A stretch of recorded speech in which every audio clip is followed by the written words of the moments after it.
Okay. Thank you everyone for being here. We are here within the session of the Research and Innovation Days that has been organized by the Research Tactic organizing team.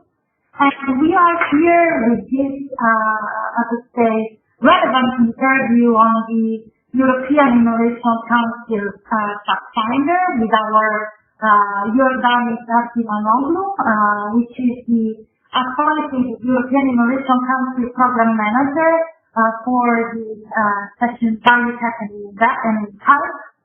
And thank you, Iordanis, for being here with us. I would like to kindly ask you to introduce yourself a bit, to explain about your background experience and why you have been appointed for such a demanding role. Thank you for having me.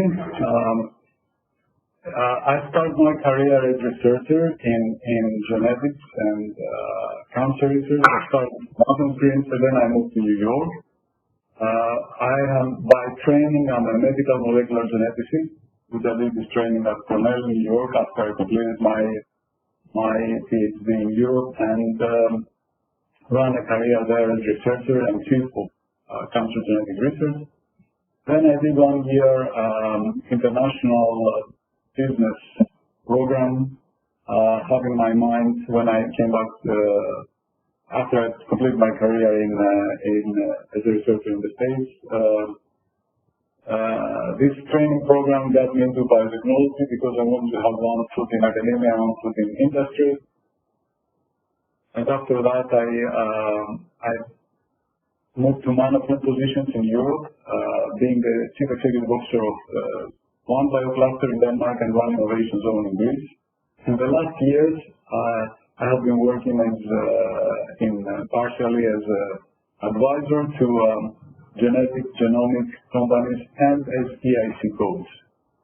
I think this rather unusual career is what gave me these different perspectives from having been a researcher, having been in charge of research, heading research in New York, and then senior manager position in the biotech cluster environment and innovation environment. Like wearing 3 different hats. I think that really empowered me with having views from different angles and different aspects of the academic and innovation environment communities, and that was I think what played a role in my selection. Thank you. Actually, you have said several different relevant items of relevant keywords of the European Innovation Council. Would you like maybe to express why you think that the European Innovation Council is unique, and why you think that also the EIC Programme Managers is a relevant role for make the European Innovation Council unique? Thank you. So that's a very valid question. I think the program manager which is relatively new in a way position, somebody who, of course, there's some experience in the States from institutions like DARPA and DARPA-E, but the program manager in the very environment is something new, something different. And in my understanding, and I believe in the understanding of those people that are involved with the EIC, has to have different kinds of experience. As you pointed out correctly, for instance, with pure academic experience, it won't be a very good fit. You need to have, of course, a research background, an academic background, because you are working in a thematic sector, and you need to know the sector quite well. You need to have senior management experience, because you will manage not only portfolio, you will manage in the end, indirectly, you will advise companies, so you have to manage the way, advise them of the strategy and understand how they could be more successful, which is like sitting on their board as a non-executive board member for some time and interacting with them. So you need to have research experience, management experience, innovation experience. All these are ingredients. You need, I mean, the recipe is to be successful has to have experience, proven experience from all these different areas. And that was not the norm in Europe. I mean, you could find more people with my background in the States, but not in Europe, because it's rare that you leave one career for another career and then for another career. And I had to do that at least 3 or 4 times. Not just changing countries, but also changing objectives. So, do you think that? Thank you. Do you think that this is actually the very uniqueness of this new European Innovation Council, also governance mechanism, I would say, in a way? That's a very good question. You could say that. I think the selection of the program managers was understood as such. I think it was not fully understood from day one, but progressively, and I'm experiencing now, although I'm still a newcomer here, but I have been meeting very open-minded people, and from the beginning, what struck me is that it was really so rare that people that here EIC, the management, wants co-creation. Co-creation is not an easy thing. From the beginning, it's not only the program manager that will set or will discover the technological directions and the technological vision for EIC. It's in a way it will also discover his role, his or her role, and that's what makes it very challenging, but also very interesting and potentially very impactful. Of course, you need quite the support to do that. You have all the challenges of the European environment, but this environment is not academia, is not, they are the structures and all, there are different small or big obstacles that you have to take care of, you have to tackle, but the reality is that people like us who come from different areas, senior people from outside EC, getting into EC and bringing this new flavor, this new understanding of things, and they need to, on one hand, to pretty much rely on good science, at the same time on new innovative ways of doing something. This is an interesting match, and you could say it's kind of unique for a European institution, to my knowledge. Thank you. Thank you so much, Iordanis. I wanted to ask you also one important thing, because you have started to say some relevant issues regarding the management of the research and management of innovation. What do you think, which do you think is the relationship between them? Of course, in your perspective of the EIC Programme Managers, between innovation management and research management. And also, I would like to ask you, which is the acceptance of failure in research within the European Innovation Council pathfinder, which is actually supporting collaborative research, high-risk research, high-gain research. Thank you. Yes. Now, I will answer your question directly on the pathfinder, on the also former FET, and because pathfinder is broader than FET. Pathfinder will get breakthrough projects from different sources, including FET. It's what we see in America: no pain, no gain here. I mean, you have to have high-risk projects, that's for sure. And if you don't dare to go for really high-risk projects, your chances to get to a breakthrough, a very impactful breakthrough with high potential of commercialization, high potential of creating new knowledge economy that transforms to new values. Before money is the values, because you can make money either by developing a product or a service, but you can also make money by creating a very strong IP portfolio, which is another way for the SMEs.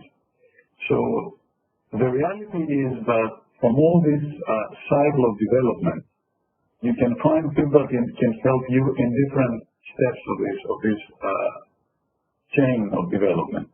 What you cannot change is the science. If the science is not good, this is not correctable. If the science is not really a breakthrough science, then there is no way you can fix that. You can fix several things along the way of developing something. You can find very good people to advise on regulatory issues, on business development issues, to link the company, to link the startup with others, or to advise even at the stage of where you are validating your technology. But there are technologies out there that you could create joint ventures with other people about. All these things, I believe, theoretically can be corrected. So another good thing for the program managers is that they have been selected because of the depth knowledge in one area, in one broader sector. And that was missing. And now we have that. The program managers are people to work, allow me to repeat that, on one thematic sector or subsectors, because outside that you don't have the expertise. This general belief that you can do innovation in general, or you can apply, for instance, artificial intelligence in general, these are not very well justified, because from one sector to the other, the data, they don't speak to each other. The experiences are different in development. Even AI is a platform that can be used with different data, so it's just a tool to apply on one sector. The time length and what you need to develop a good research progress to innovation, because we asked about this relationship between the two, differs from sector to sector. So we got to start thinking along the line that maybe innovation development in general is not the most appropriate term, but innovation in general within a broad thematic field. And that is my vision, and that is what the EIC has been doing by selecting people with specific expertise. And what is needed is these people, these program managers, to be empowered with a support team that is not focusing, won't be focusing on administration, but will be focusing on innovation intelligence. This is key. So, innovation intelligence is what I'm strongly supporting and recommending for the future fully-fledged EIC. And the reason is this is what's going to make the difference. This is going to be the base of the uniqueness of the EIC.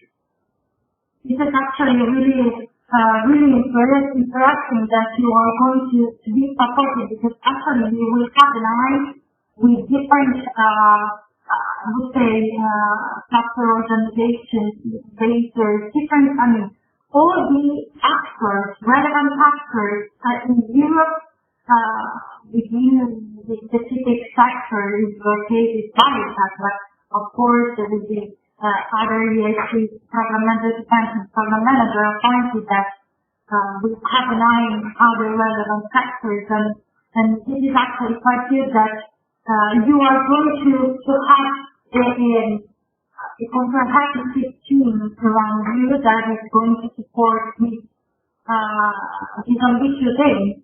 So this is actually the next question that I have for you.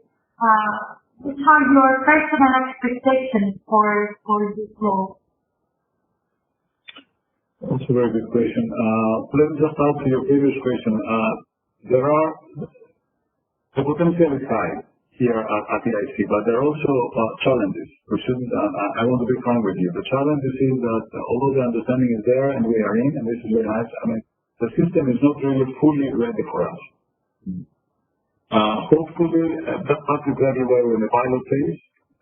Hopefully, and I'm confident that in the fully fledged phase of the EIC starting next year, these things will be resolved, and these things will be, for instance, we need to have a strong support team. We don't have that now.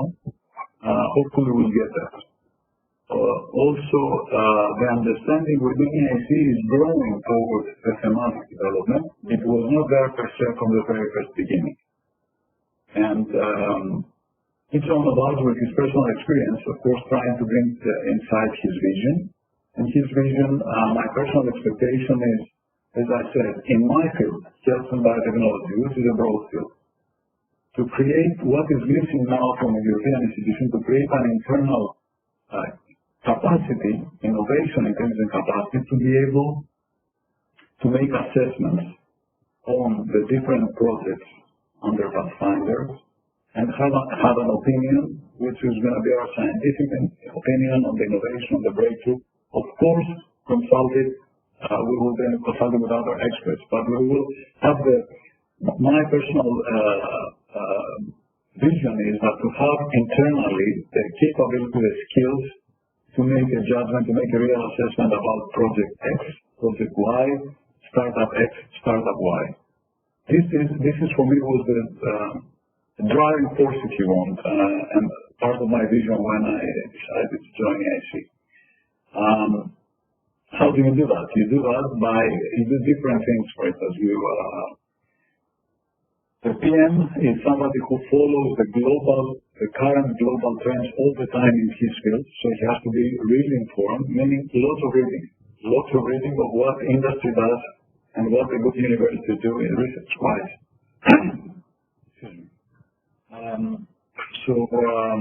In the end, you use all that for the benefit of the elite project and the elite rising startups that you have in your what is called portfolio. So you create a league of elite projects and you follow them closely. You and you're supporting, and with externals sometimes.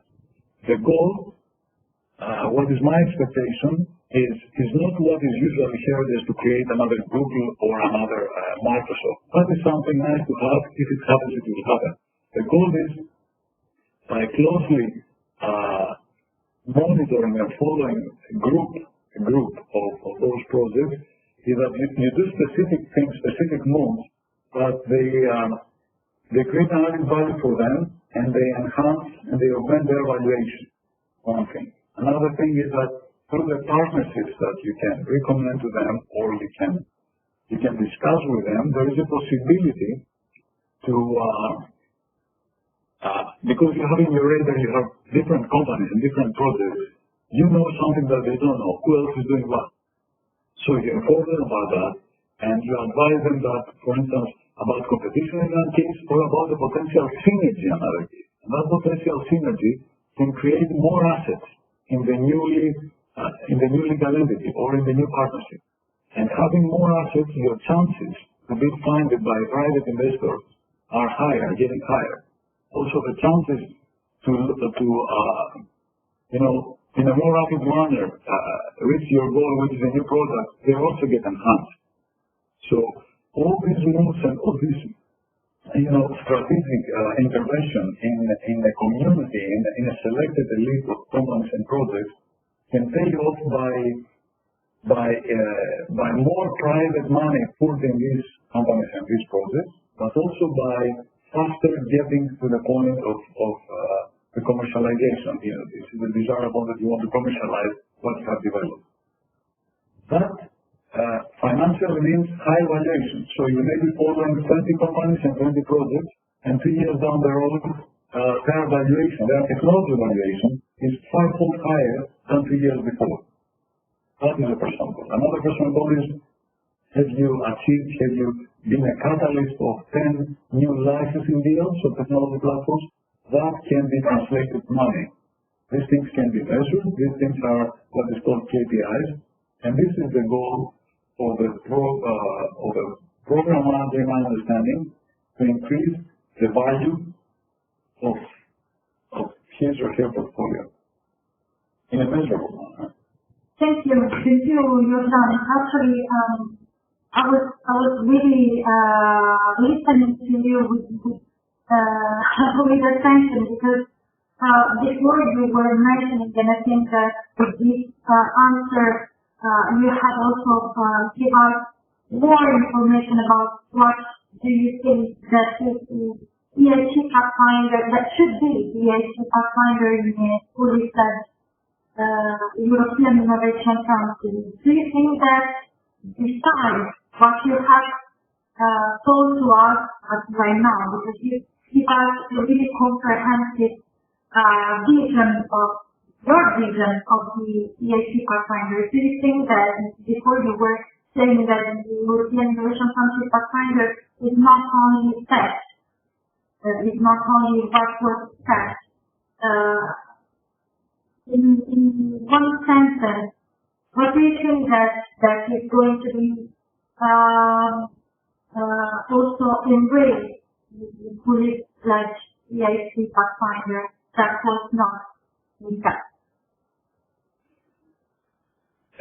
In my understanding, program manager wants to create, as I said, a portfolio of elite startups and elite projects. So it's part of the role of the program manager to look where to find all those breakthrough research projects. And these projects can be found in other programs or other European institutions that they fund good research, and there are many, Joint Research Center, European Research Council, or even EIT, and there are many of them. So, we're not going to be restricted to those that have been funded by EIC only or by FED. We would like to broaden our search for good projects, because at the end of the day, the goal is to have the most promising projects. So that's why the work here is a little bit demanding. How do you get there, and how do you find all those projects? And we are starting with that. It's we're only two now, but in our field, approaching and thinking how should we get to those projects, and you can't do that only by doing searches and with keywords. This is very understandable, but you have to have, as I said, very good knowledge of what is happening in the industry right now, what are the emerging technologies, and make some really be able to understand, and in a way at the end is like betting and say, I believe that this specific area is hot right now for the of course, providing very good scientific arguments and real needs, unmet needs, and you go by that. So you have to look into projects that are being developed, funded by other institutions, but also, I would say, and we have to really be bold here and there, try to find other projects that have been funded or they have not been funded by private sources, and they're really promising. So we want to have in our radar within a specific sector all possible projects, research projects with high potential in new knowledge, because in the end it's knowledge-based economy. It's knowledge-based economy in our field. This is what happened right about why we want to go broader outside. Yeah. Okay, so actually, when you are going to select the research items that are going to be under the portfolio, we have mentioned several times now the concept of research portfolio. So actually, you are going to check within research projects funded under the EIC, but also under Horizon 2020 as a whole, but also at the national level. This is great. This is a great question, and this is, in the end, I hope that we will also create our intelligence here. Meaning, this is what the big corporations do. For me, one model that I don't know if some people sound strange. EIC in the end, in the selection, it will in a way behave the same way a big corporation does. You have a huge R&D department, and the R&D department has, because of all these operations, they are already positioned in non-thematic areas. You have the head of R&D. The head of R&D could be the program manager, who works with teams, analyzing the data and the information that he gets from public sources and from proprietary sources. And you have to have subscriptions, and you have to have competitive analysis, and you have all these tools. Nobody will tell you exactly how they do it, because that's their intelligence. Of course. For me, it's a personal vision to create the intelligence within EIC, and of course we will reveal all how we do it. It will be after a few years we will know if what we have done has paid off or not. Because we are catalysts and we want to create value at with economic impact, but in some cases with social impact as well. So it's a little bit different than sitting in wearing the suit of the head of R&D. But there are also lots of similarities: how you work, how you gather your proprietary information, how you make your judgment about your assessment about something. Who decides in the end? When it says that we need to focus on that and that and that because of, and also about flexibility. If you follow what is happening in the world, it is not uncommon that some new technologies have come up, and probably something that you have invested in, and invested here is not only money, is support. You have to decide that there are better solutions.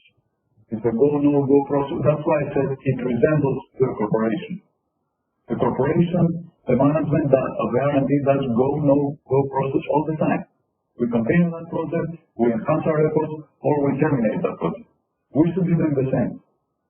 Okay. Thank you, Iordanis, for all your answers. I have a last question for you regarding the future statistic. You know that the future statistic is the sort of celebration of the European Innovation Council's pathfinder results. So, who should celebrate for you and why and what, actually? Let's say who is directly affected by that? First of all, I believe directly affected by that there are different stakeholders. University and research centers, those that are really on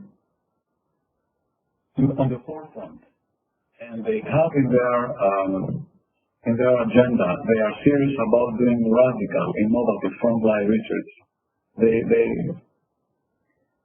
They are investing in this research. They will benefit because FET is the founding arm of this type of research. Most of the universities, they don't want to rely on this radical research. They do more business as usual, more straightforward research because they want, of course, to have publications, citations. So, among the stakeholders, I believe people to celebrate are these leading universities and research centers. Research centers, I would say even more, but their strategy is pretty much based on bringing something really exciting, something new. And they know that 95 times out of 100, these projects go down the drain. But they do what they do for the 5%. So, FET is, as I said, research institutes, they should celebrate because FET exists. In a way, they owe to FET their choice, their strategic choice. Because without the FET funding, they should have turned elsewhere, and I'm not sure how many funding agencies or funding opportunities or investors are out there that they will select to go to high-risk projects. So at national level, so of course. Number one, people to celebrate and acknowledge FET's existence. The FET program are, I believe, as I said, these research funding universities.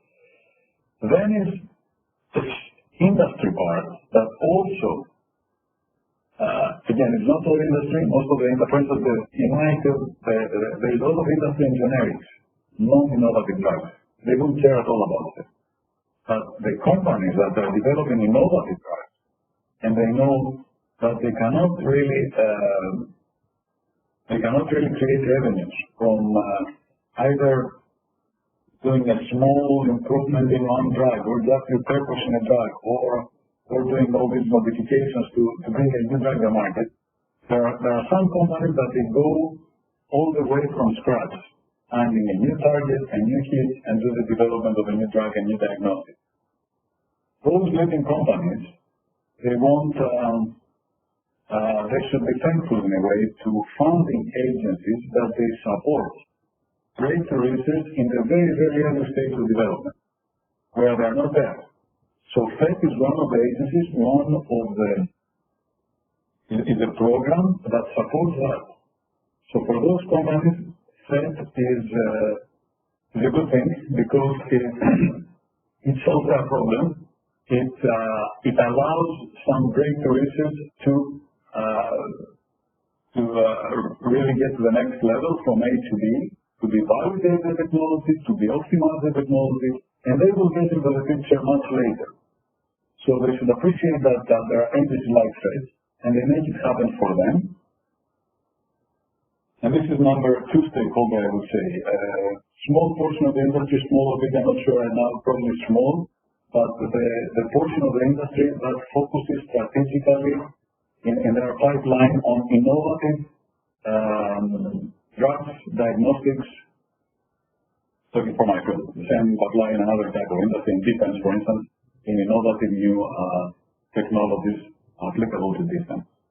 Thank you. Thank you so much, Iordanis, for your answers to our questions. I hope that you find them also interesting from their side, from your point of view, also for thinking about the future, what you expect to do in your current role.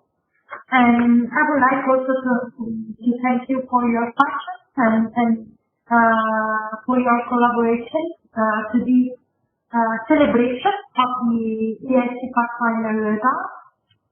And thank you so much, and have a nice day.